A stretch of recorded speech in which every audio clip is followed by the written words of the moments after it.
প্রিমিয় গাড়ি। এই গাড়িটা ছিল তেলে।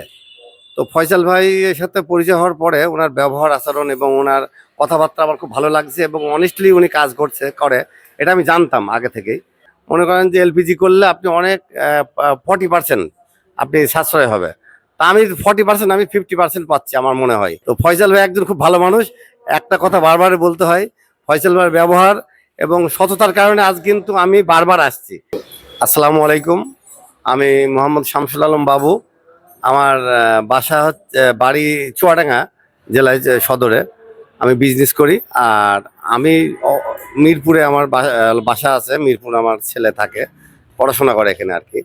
আমি মূলত এই ওয়ার্কশপে, ফয়সাল ভাইয়ের ওয়ার্কশপে আমি একজনের মাধ্যমে এখানে আমার গাড়িটা প্রিমিয় গাড়ি।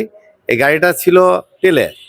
তো ফয়সাল ভাইয়ের সাথে পরিচয় হওয়ার পরে ওনার ব্যবহার আচরণ এবং ওনার কথাবার্তা আমার খুব ভালো লাগছে এবং অনেস্টলি উনি কাজ করে এটা আমি জানতাম আগে থেকেই। তারপরে ওনার সাথে আমি ওনার ব্যবহারের কারণে আমি কিন্তু আমার গাড়িটা ওনাকে বলছিলাম যে ভাই এটা এলপিজি করলে তেলের সাশ্রয় কেমন। উনি বলছিল যে আপনি তেলের চেয়ে অনেক সাশ্রয় এবং আমাদের এখানে এই গাড়িটি মনে করেন যে এলপিজি করলে আপনি অনেক 40% আপনি সাশ্রয় হবে। তা আমি 40% আমি 50% পাচ্ছি আমার মনে হয়, কারণ আমি মাইলেজ পাচ্ছি 12 কিলো এলপিজিতে। তো সেই হিসাবে আমি ওনার ওয়ার্কশপ থেকে এই গাড়িটা কাজ করে আমি হ্যাপি এবং আমি ওনার ব্যবহারে মুগ্ধ। আমি এবং ওনার সাথে আমি এই বেশি দিন না সম্পর্ক, আমার হয়তো 5-6 মাস হবে। তো ইতিমধ্যে আমার ছেলের একটা গাড়ি প্রয়োজন।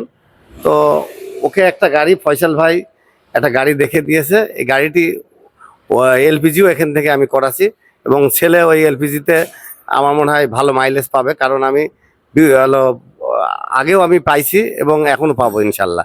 তো আশা করি আপনার অ্যাক্টিভ এলপিজি এই ভাটারা 100 ফিটের রোডে অবস্থিত এই ওয়ার্কশপটি। তো এখানে আশা করি আপনারাও আসেন, এই সেবাটা নেন, আপনারা খুব ভালো লাগবে আপনাদের হয়তো আসলে। তো ফয়সাল ভাই একজন খুব ভালো মানুষ। একটা কথা বারবার বলতে হয়, ফয়সাল ভাইয়ের ব্যবহার এবং সততার কারণে আজ কিন্তু আমি বারবার আসছি। তো আসলে ঢাকা শহরে এই জায়গা খুঁজে বের করা খুব কষ্ট। তা আমি আমার মাধ্যমে যদি আপনারা এই অ্যাড্রেসটা পান, আমার মনে হয় আপনারা উপকৃত হবেন। আর বেশি কিছু না বলে আমি এখানে শেষ করছি। তো সবাই ভালো থাকবেন। ধন্যবাদ। ধন্যবাদ ফয়সাল ভাইকে এবং এই ওয়ার্কশপের যারা কর্মরত আছেন তাদেরকেও ধন্যবাদ। আসসালামু আলাইকুম।